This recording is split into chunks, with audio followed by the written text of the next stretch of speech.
할렐루야. 할렐루야. 네, 오늘은 제가 말씀을 나누기 전에 여러분을 위해서 선물을 하나 준비했습니다. 우리 40일 기도 학교를 우리 진행하면서 새벽마다 이 성전에 나오고 하시느라 너무 피곤하고 힘드시죠? 네, 아무도 안 피곤하시군. 저만 피곤한가 봅니다. 여러분 우유 좋아하시나요? 네, 몸에 좋고 맛도 좋은 우유를 말하고 있는 것입니다. 난 우유 싫어하는데, 난 우유 못 먹는데 이러지 마시고, 제가 준비한 이 우유는 먹으면 너무나 기분이 좋아지고 건강해지며 힘이 막 솟아나는 그런 우유입니다. 혹시 우유 싫어하는 분 있으실지 모르겠지만 그래도 이건 한번 드셔보시기 바랍니다. 전혀 다른 겁니다. 기대하셔도 좋습니다. 속으로 어디서 약 팔고 있어 하지 마시고 제가 준비한 선물을 다 받아가시기 바랍니다. 여러분, 선물이라는 것은 주는 사람의 마음이고 정성이잖아요. 아닌가요? 제가 정성껏 준비해 왔습니다. 그러니까 그냥 받으시려고 하지 마시고, 지금 여기 둘러보니까 저보다 어린 사람이 2명 정도밖에 없는 것 같아요. 다 저보다 나이가 많으시지만 비록 어린 사람이 선물을 줄지라도 그것을 받을 때는 기쁜 마음으로 또 정성껏 받아주셨으면 좋겠는데요. 어떻게 받으시느냐? 우리 두 손을 이렇게 한번 내밀어 보시고요. 네, 기대하시는 마음으로 눈을 한번 감아주셨으면 좋겠습니다. 네, 눈 뜨고 계시면 제가 못 줘요. 네, 자, 제 선물 받을 준비 되셨습니까? 대답이 조금 약한데요. 받으실 준비가 되셨습니까? 자, 그럼 선물 드리겠습니다. I love you, bless you. 네, 이제 눈을 뜨시고요. 제가 우리 올 한 해 주제 말씀이 뭐죠? 네, 사랑하고 축복하는 교회죠. 어떻게 하면 이것을 잘 나누어 줄 수 있을까? 어떻게 건강하게 나누어 줄 수 있을까 생각하다 보니까 이 우유가 생각나더라고요. 그래서 우리 옆에 계신 분들하고 같이 한번 인사하시겠습니다. 사랑하고 축복합니다. 네, 오늘도 말씀을 깨닫는 지혜와 응답받는 기도 요청이 우리에게 넘치게 되기를 간절히 소망합니다. 여러분 알고 계시겠지만 제가 수요 예배를 통하여서 작년 연말부터 해서 계속해서 매달 소선지서를 한 권씩 말씀을 전하고 있었습니다. 그런데 이번 달에는 원래 제가 오바댜서를 설교하려고 준비하다가 40일 우리 특별 새벽기도를 하면서 목적이 이끄는 삶에 대해서 말씀을 듣고 또 배우다 보니까 성경의 인물 중에 어떤 사람이 정말 하나님의 목적을 따라서 태어났고 또 그 목적을 이루기 위해서 살아가고 있을까 생각하던 중에 오늘 본문의 주인공이 생각나게 되었습니다. 그래서 오늘 본문의 주인공에 대한 말씀을 여러분과 함께 나누어야 되겠다고 생각을 하고 말씀을 준비하게 되었습니다. 우리는 성경을 읽으면서 주로 어떻게 읽습니까? 묵상해서 눈으로 읽기도 하고요, 소리를 내어서 읽기도 합니다. 그리고 아니면 틀어놓고 이렇게 오디오나 이런 걸 틀어놓고 듣는 것으로 읽기를 대체하기도 합니다. 그런데 성경을 읽으면서 성경을 읽는 그대로 읽지 않고 자기 마음대로 읽을 때가 참 많이 있음을 발견할 때가 있죠. 왜 그러냐 하면 성경을 읽기는 왠지 어렵고 또 힘들고 읽어도 모를 거야 라고 하는 그런 생각이 우리의 마음속에 있기 때문입니다. 그렇다면 무엇으로 성경을 읽고 있는가? 우리는 선입견으로 이 성경을 읽고 있더라는 것이죠. 그동안 들어온 이야기, 말씀을 통하여서 들었던 이야기, 또 동화를 통해서 보았던 이야기, 그런 이야기들로 인하여서 누군가 해준 그 이야기로 성경을 읽을 때가 참 많이 있더라는 것이죠. 그러다 보니까 이 성경에 대해서 오해를 할 때가 있습니다. 그 중에 가장 큰 오해가 무엇이냐? 인물에 관한 오해라는 것이죠. 그 인물을 어떤 사람으로 볼 거냐라고 하는 그런 생각을 미리 정해놓고 그리고 그 말씀을 읽고 보다 보니까 이 사람은 내가 알던 그 사람이 아닌데 성경이 왜 다르게 이야기하지? 라고 생각해버리고 만다는 것이죠. 그런데 그 생각 자체가 잘못되었다는 것입니다. 말씀이 이야기하는 그 사람의 삶의 모습을 우리가 봐야 되는데 그동안 들어왔던 선입견으로 이 말씀의 인물을 다르게 보고 있더라는 것이죠. 우리는 말씀을 말씀으로 읽고 따라가면서 말씀이 뭐라고 이야기하시는가에 주목해야 함에도 불구하고 그게 아니라 이미 내 마음속에 정해놓고 그 사람을 읽고 있더라는 것이죠. 여러분 질문 하나 하겠습니다. 오늘 본문의 주인공이 누구입니까? 삼손. 우리 삼손 너무나도 잘 알고 계시죠? 주일학교 안 나오셨습니까? 삼손 잘 아시죠? 네, 그렇습니다. 우리가 너무나도 잘 알고 있는 삼손입니다. 삼촌도 아니고요, 손이 3개인 사람도 아닙니다. 여러분, 삼손을 어떻게 알고 계시나요? 삼손을 어떻게 알고 계시죠? 네, 여기저기서 이제 뭐 이런 이야기들이 나오는데요. 우리 삼손은 오늘 읽었던 13장에서 삼손의 출생을 예언하는 장면부터 14장, 15장, 16장까지 무려 4장에 걸쳐서 이 삼손의 이야기를 소개하고 있는 사사기의 최대의 지분을 가지고 있는 사사입니다. 사사기는 총 몇 장으로 구성되어 있죠? 21장으로 되어 있습니다. 그런데 이 21장에 12명의 사사 이야기가 나오는데 그 중에서도 4장이라고 하는 엄청난 분량을 차지하는 사사가 바로 이 삼손이라는 것이죠. 사사기에 마치 주인공과 같은 인물이 이 삼손입니다. 그런데 그런 삼손을 우리가 어떻게 보고 있느냐 하면 대부분 이렇게 봅니다. 힘만 센 바보, 여자를 밝히는 논팽이, 힘은 세지만 하나님을 거역하며 평생을 살다가 마지막에 회개하고 힘쓰고 죽은 인물 정도로 생각한다는 것이죠. 그러니까 머리 풀고 동네 돌아다니는 바보형쯤으로 생각하고 만다는 것이죠. 그런데 그게 정말 맞냐라는 말입니다. 과연 여자에 빠져서 쾌락을 추구하다가 평생을 허비한 능력은 있었지만 믿음이 없었던 어리석은 자의 표상이 삼손인가 하는 것이죠. 우리가 오늘부터 시작해서 저와 함께 이제 4번에 걸쳐서 삼손에 대한 말씀을 나누게 될 텐데요. 이 시간들을 통해서 삼손이 정말 하나님께서 작정하고 쓰시는 너무나 귀한 사사라는 것을 알아가게 되는 시간 되기를 소망합니다. 여러분, 삼손을 어떻게 알게 되었습니까? 성경을 통해서 알게 되었겠죠. 서두에 말씀드렸듯이 우리는 삼손을 성경에서 만나기보다는 영화에서 만났고 드라마에서 만났고 또 뮤지컬에서 만났고 음악이나 미술을 통해서 이 삼손을 만나게 되었습니다. 삼손은 세상 사람들이 다루기 좋은 주인공이었고 또 사람들이 말하기 좋은 주제였던 인물입니다.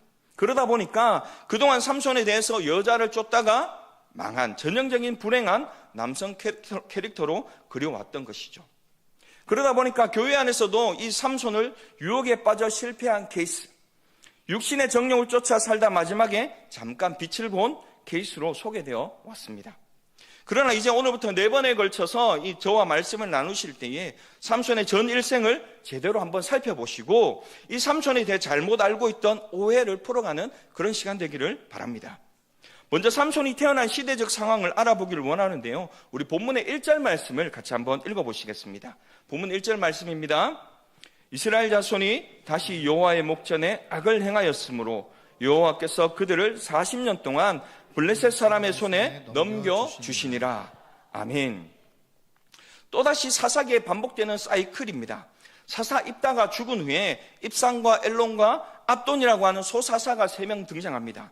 그리고 입사는 7년, 엘론은 10년, 그리고 압돈은 8년이라는 기간 동안 이스라엘의 평안을 가져오게 되죠. 그런데 그 짧은 평안 뒤로 다시 한번 반복되는 외적의 침입이 있습니다. 그런데 그 침입이 누구라고 이야기합니까? 바로 블레셋이라고 이야기를 하고 있습니다. 블레셋은 가나안에 정착해서 하는 사람들 중에서 가장 잔인하고 가장 포악하고 가장 억세고 가장 무자비한 족속이었습니다. 그들은 어떤 족속이었냐면 해적이었어요. 이스라엘의 서쪽 지역에서부터 주로 출항하여서 지중해 일대를 장악했던 해적이었습니다. 해상무역도 하고 있었지만 주로 그들은 남의 물건을 약탈하는 그런 해적의 일을 감당하던 사람들이었죠.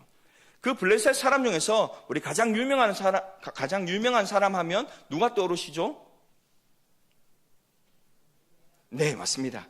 네, 대답이 빨리 나오지 않아서 제가 땀이 나네요. 네, 골리앗입니다. 거인에다가 잔인하고 또 하나님을 모욕했던 사람이 바로 골리앗이죠. 그런 이 블레셋이 가장 유일하게 이스라엘을 사사기 시대 내내 괴롭혔던 족속이라는 것입니다.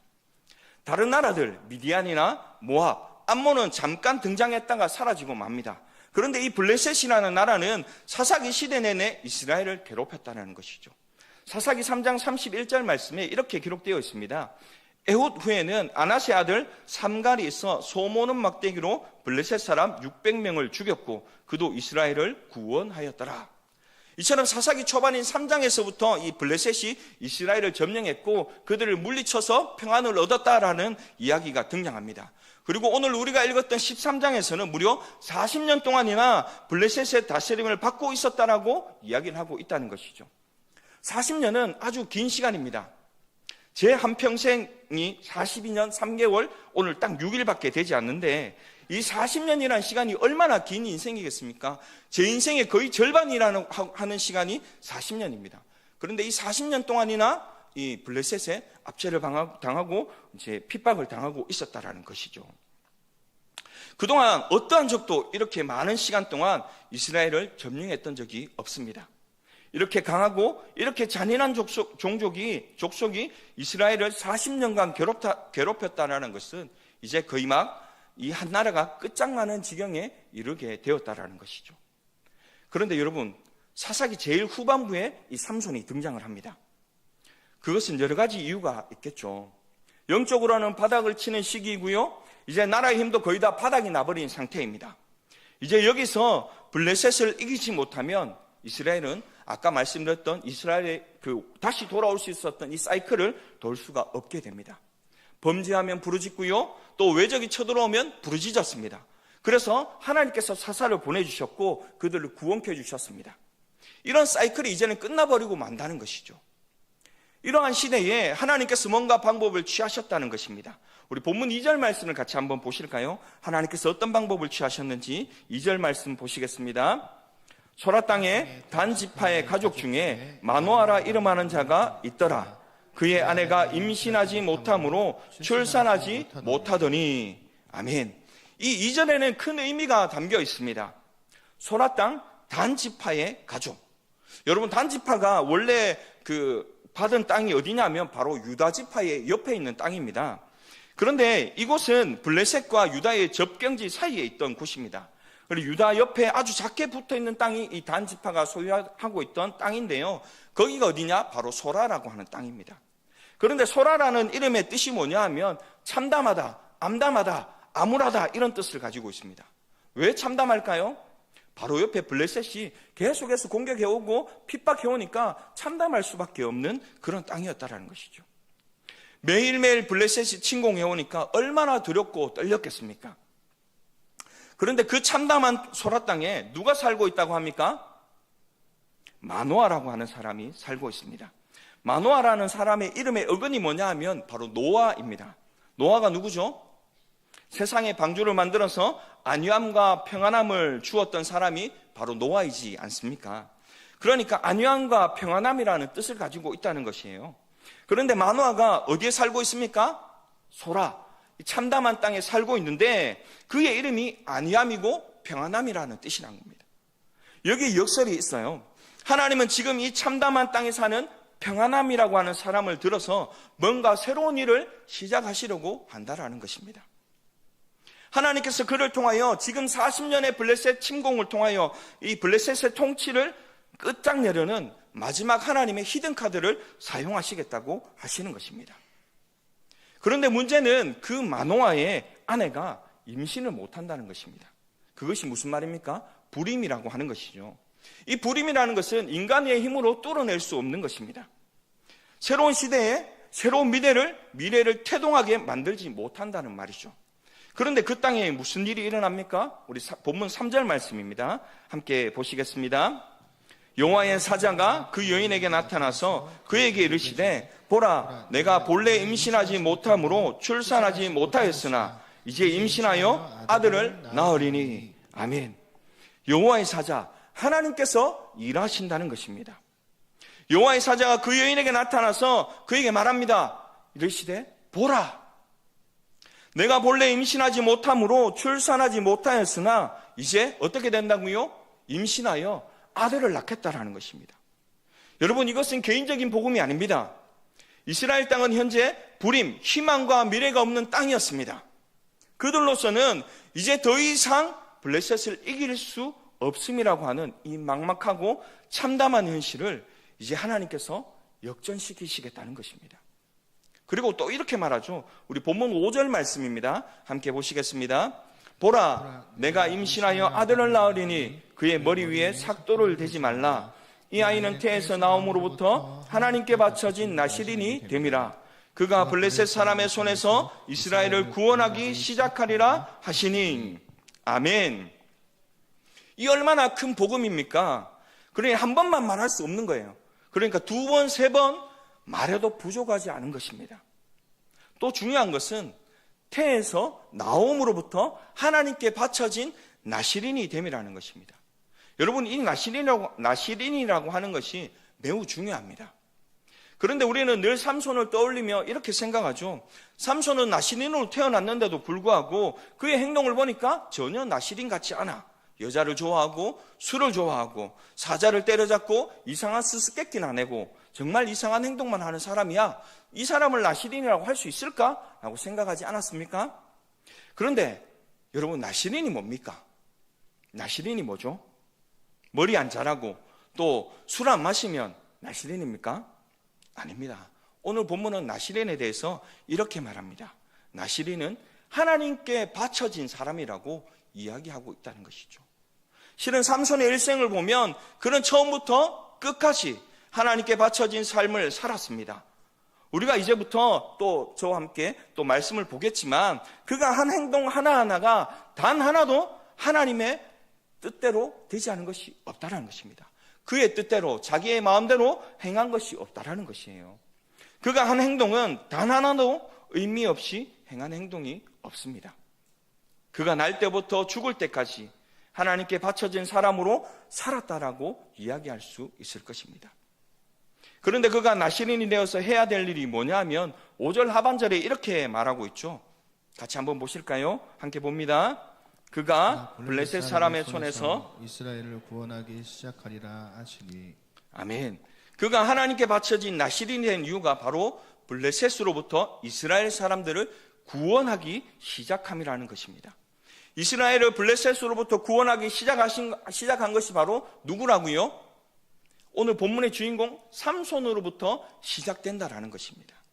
그렇다면 여기서 또 중요한 것은 시작은 삼손이 했는데 이 끝나는 것은 누가 했을까요?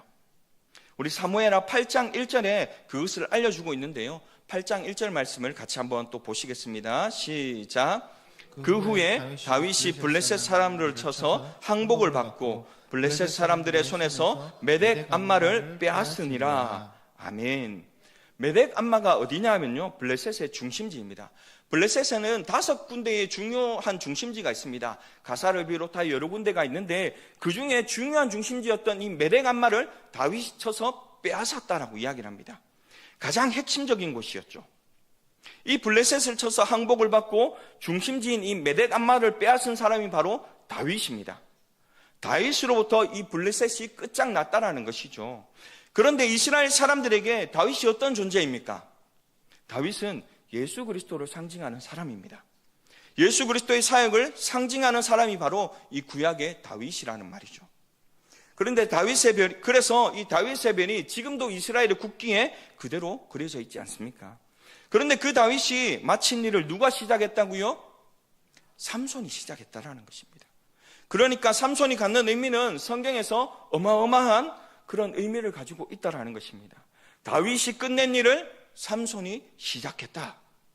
마치 세례 요한의 탄생으로부터 예수님이 사역이 예언되고 세례 요한이 예수님의 사역을 준비하고 예수님이 온 세상을 구원하는 일을 마쳤던 것처럼 마치 그러한 방법으로 지금 다윗이 마무리하는 그 구원을 삼손이 시작하고 있다라는 것입니다.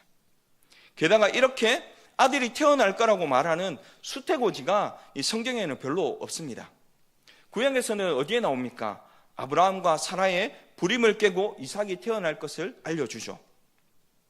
그리고 야곱과 에서가 태어나기 전에 쌍둥이가 태어날 것과 그 중에 동생이 형보다 나을 것이라고 하는 수태고지, 그리고 사무엘이 태어나기 전에 한나에게 나타나셨고 또 신약으로 오면 세례 요한과 예수님의 수태고지가 끝입니다. 그 외에는 아무도 없는데 삼손이 지금 그 수태고지 명단에 들어있다라는 것이죠. 게다가 이 사사가 해야 할 일이 뭐냐 하면 블레셋 사람의 손에서 이스라엘을 구원하기 시작하는 이 놀라운 일이라는 것입니다. 또 본문 6절과 7절 말씀도 함께 보실까요? 6절과 7절 말씀 조금 길지만 같이 한번 천천히 읽어보겠습니다. 이에 그 여인이 가서 그의 남편에게 말하여 이르되 하나님의 사람이 내게 오셨는데 그의 모습이 하나님의 사자의 용모 같아서 심히 두려움으로 어디서부터 왔는지를 내가 묻지 못하였고 그도 자기 이름을 내게 이르지 아니하였으며 그가 내게 이르기를 보라 내가 임신하여 아들을 낳으리니 이제 포도주와 독주를 마시지 말며 어떤 부정한 것도 먹지 말라. 이 아이는 태에서부터 그가 죽는 날까지 하나님께 바쳐진 나시림이 됨이라 하더이다 하니라. 아멘. 7절 하반절에 이 아이는 어떤 아이라고 말합니까? 이 아이는 태에서부터 그가 죽는 날까지 하나님께 바쳐진 나시린이라고 이야기하고 있습니다. 태에서부터 죽는 날까지라고 하는 이 말은 그의 평생토록이라고 하는 관용구도 되겠지만 태어날 때부터 하나님의 사람이었던 이 나시린 삼손은 죽는 날까지 하나님께 쓰임받는 것을 계속 살펴볼 수가 있다는 것이죠. 그리고 이 7절 말씀에는 세 가지의 약속이 나타납니다. 아들이 태어날 것과 그는 나시린이며 그가 블레셋에서 이스라엘을 구원한다는 약속, 이 세 가지의 약속이 나타나고 있습니다. 아들이 태어난다는 것도 믿을 수가 없는 일인데 그가 나시린이며 지금 40년째 억압받고 있는 이 블레셋으로부터 이스라엘을 구원할 자라고 하는 사실이 너무나 황당했을 것입니다. 그러나 8절부터 25절까지 13장 전체의 내용을 보시면 그의 아버지가 이 약속을 확인하려고 그분을 다시 만나서 그분이 정말 하나님의 사자인지를 확인하고 그가 주신 약속이 맞는지를 확인하는 장면이 이 13장 전체의 내용이라고 할 수가 있습니다. 여러분, 자녀를 보려면 누구를 봐야 합니까? 부모를 보면 알 수 있다고 하는 말이 있죠. 그런데 그 부모가 누구냐면 하나님이 약속을 주신다고 해서 그것을 덜컥 믿고 또 그대로 행하였던 사람이 아니라는 것입니다. 확인하고 또 확인합니다. 또 신중하게 하나님의 말씀을 마음에 담습니다. 그러한 두 사람의 자녀가 오늘 본문의 주인공 삼손이라는 것이죠.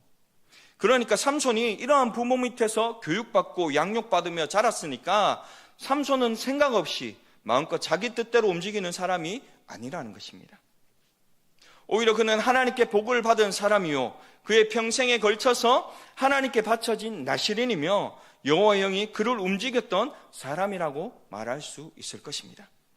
오늘 이 13장에 대한 기본적인 이해가 없다면 우리 다음 달에 저와 함께 나누실 14장부터 이어지는 이 삼손의 이야기들을 이해할 수가 없을 것입니다. 그리고 오해할 수밖에 없는 이야기들이 담겨 있다는 것이죠.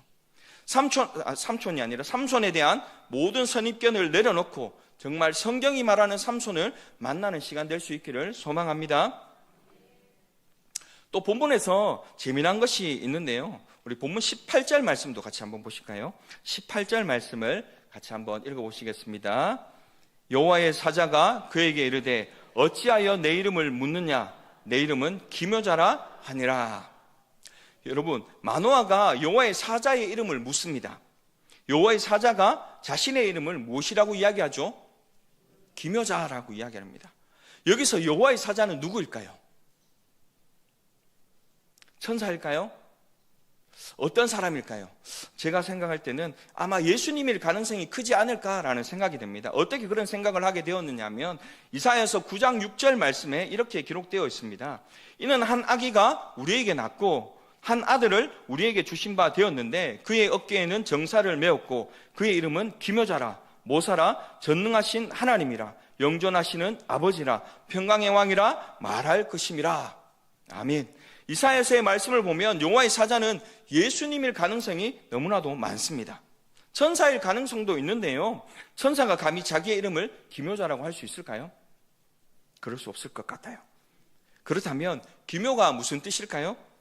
절대적이고 탁월하게 초월한 놀라운이라는 뜻을 가지고 있습니다. 이 기묘자는 절대적이며 탁월하기도 하고요. 초월하고 또 놀라운 사람이 바로 이 기묘자라는 것입니다. 우리 예수님을 이야기하고 있는 것이죠. 그냥 지나가기에는 조금 아쉬운 재미난 이야기라서 제가 한번 말씀을 넣어보았습니다. 이제 말씀을 맺고자 합니다. 우리는 오늘 말씀을 통하여서 하나님의 의도를 알 필요가 있습니다. 목적이 이끄는 40일 기도학교를 통하여서 우리가 하나님께서 우리를 이 땅에 보내신 목적이 무엇인가 계속해서 알아가고 있잖아요. 하나님께서 정말 우리를 이 땅에 보내신 목적이 무엇일까? 삼손에게도 분명한 목적이 있었습니다. 하나님께서 이 땅에 보내셔서 그를 통하여 하시고자 하셨던 일이 있었다라는 것입니다. 하나님은 누구 한 명도 허투루 세상에 보내는 사람이 없습니다. 저와 여러분들도 마찬가지라는 것이죠. 하나님은 세상을 구원하려고 사람을 보냈는데 그가 마음대로 살아서 하나님의 마음이 아프시다가 죽기 전에 잠깐 그를 사용하시는 분이 아니십니다. 하나님은 하나님의 계획대로 하나님의 사람을 세우시고 세상에 보내셔서 그를 통해 하나님의 일을 이루신다는 것이죠. 그것이 저가 될 수도 있고요, 저의 자녀가 될 수도 있고요, 여러분이 될 수도 있고 여러분의 자녀가 될 수도 있다라는 것입니다. 지금 우리가 볼 때는 어떻게 이 아이가 무언가를 할 수 있을까? 이 아이가 뭐가 될까라고 볼 수도 있겠지만 그렇지 않습니다. 우리가 볼 때는 마음에 들지 않고 우리가 볼 때는 이상해 보이는 그 아이가 실제로는 하나님께서 복을 주신 아이일 수도 있고요, 여호와의 영이 그 아이를 움직이고 있을 수도 있다라는 것입니다. 바라고 원하옵기는 이제 이번 40일 기도학교를 통하여서 우리가 하나님께 우리를 보내신, 이 땅에 보내신 인생의 목적을 알고 하나님의 인도하심을 따라 살아가는 것도 중요하겠지만 우리의 다음 세대인 아이들도 함께 참여하고 있는 이 40일 기도학교를 통해서 이곳에 나오는 아이들뿐만이 아니라 우리 교회에 있는 다음 세대들, 그들을 위하여서 함께 기도해 주셨으면 좋겠어요. 더군다나 이 아이들이 일찍 자지 않습니다. 저도 좀 일찍 못 자거든요. 밤이 조금 늦어야 잠이 들기도 하고 새벽에 일어나는 것이 참 힘듭니다. 그런데 요즘 아이들은 그것이 당연하게 되어 있습니다. 밤에 일찍 자지 못하고요, 새벽에 일찍 일어나는 건 더군다나 너무나도 힘듭니다. 그런데 그 새벽에 일어나서 새벽 기도에 나온다니 그 또래들에게는 참으로 이상한 일일 것입니다. 이해할 수 없는 행동일 수도 있습니다. 그런데 그 아이들이 새벽을 깨우고 이 자리에 나오고 있어요. 열심히 나오고 있는 우리의 다음 세대를 보신다면 그들에게 힘내라고, 잘하고 있다라고 격려도 해주시고 또 앉으신 자리에서 한 번쯤 그 아이들을 위해서 기도해 줄 수 있는 저와 여러분 될 수 있기를 소망합니다. 그리할 때에 우리의 다음 세대를 통한 하나님의 위대한 사역이 이루어질 줄로 믿습니다. 또한 우리 가운데 행하실 하나님의 능력을 믿음으로 하나님의 뜻을 바라면서 기도하는, 그리하여 삼손을 통하여 보여주시고자 하시는 하나님의 뜻이, 하나님의 목적이 여러분에게 숨겨지지 않고 알려지게 되기를 간절히 소망합니다. 그리고 남은 세 번의 이 삼손의 말씀의 시간을 통하여서 함께 삼손을 오해하고 있던 이 삼손을 바르게 알고 이 삼손에게 부어주셨던 목적을 우리 자신에게도 부어주시는 목적으로 알고 하나님의 뜻을 이루어 나가는 저와 오늘 이 자리에 함께한 경상교회 모든 성도님들의 삶이 되기를 간절히 소망합니다.